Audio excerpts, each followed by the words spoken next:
Chair, I'll try and be brief. I mean, we are obviously talking about performance measures and whether monies are being well spent and all the rest. And I have to again just put on the record the point about we can't really measure anything when the data is flawed. And I really don't think it's good enough just to say, oh, well, sure, look, it isn't it grand.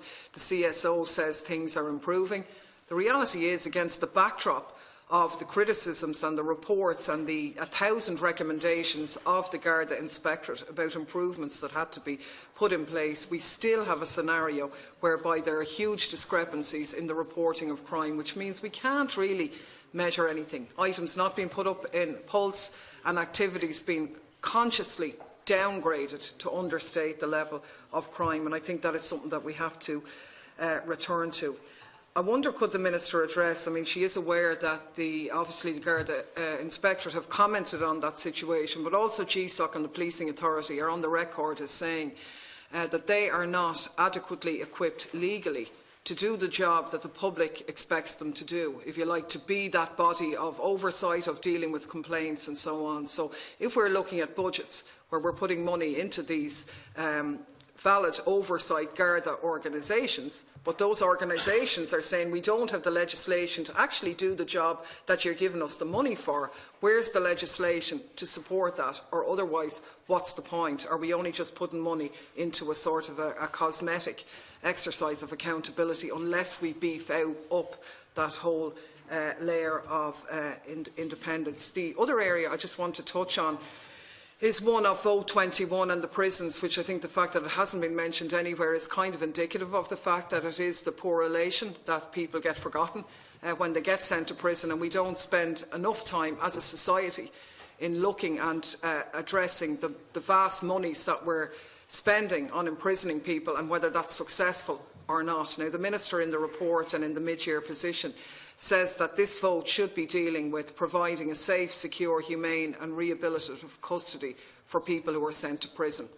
I have to say that against the backdrop where the education programmes in the prisons are appalling, where the access to drug rehabilitation is in many instances non-existent, makes a mockery of that statement. And I'm wondering what measurements are being put in place in terms of technology, particularly from the point of P19s, which are complaints by prisoners in relation to the prison process. And at the moment, there's no actual system for computerising that. So legal representatives of prisoners are putting in FOI requests to try and get information about the complaints that their client has put in, and the department and the prison service is saying, oh, we can't give you that information, it's not computerised. Yet at the same time, when they go to court, a list can be given out about all the alleged wrongdoings of that prisoner. So I'm wondering what level of investment is going into technology in relation to P19s.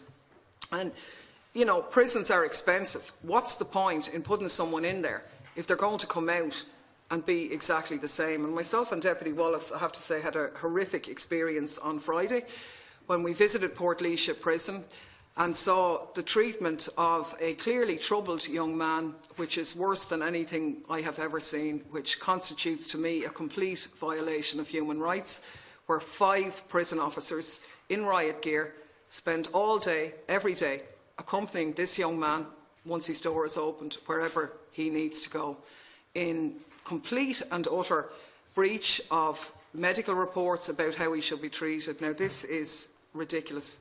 I'd imagine 5 prison officers could be completely funded doing something else a lot more constructive, when all the young lad said to us what he'd like to do is develop his education and reintegrate back into the prison population. And unless we address this, we're going to be sending out seriously damaged people. So the last point I'm just going to make is in terms of, and I could be completely wrong, correct me if I am, there's no Secretary-General in the department since the departure of Brian Purcell, is there? And what's going on? Like, do you not need one? Is that a savings we can spend somewhere else, or what's the story? Deputy O'Brien. Well, I'll follow up.